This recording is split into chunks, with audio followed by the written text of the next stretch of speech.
السلام علیکم دوستوں، امید ہے آپ سب خیریت سے ہوں گے۔ آج ہم پڑھ رہے ہیں حیضہ عورت نماز قضا نہ کرے۔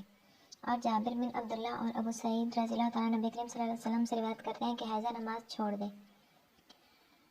ہم سے موسیٰ بن اسماعیل نے بیان کیا، ہم سے حمام بن یحییٰ نے کہا، ان سے قتادہ نے کہا، مجھ سے معاذہ بنت عبداللہ نے کہ ایک عورت نے عائشہ رضی اللہ تعالیٰ عنہا سے پوچھا کہ جس زمانہ میں ہم پاک رہتے ہیں ہمارے لیے اسی زمانہ میں نماز پڑھنا جائز ہے؟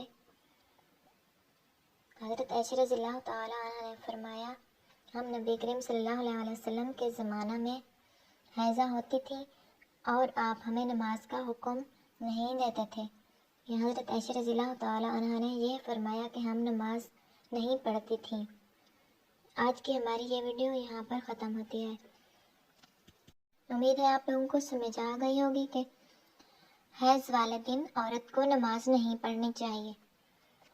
ہم اپنی اگلی ویڈیو کے ساتھ پھر آپ کی خدمت میں حاضر ہوں گے۔ ویڈیو پسند آئی تو لائک کر دیں، چینل پر نئے تو چینل کو سبسکرائب کر دیں تاکہ اسلامی کتابوں کی تمام ویڈیوز آپ تک پہنچتی رہیں۔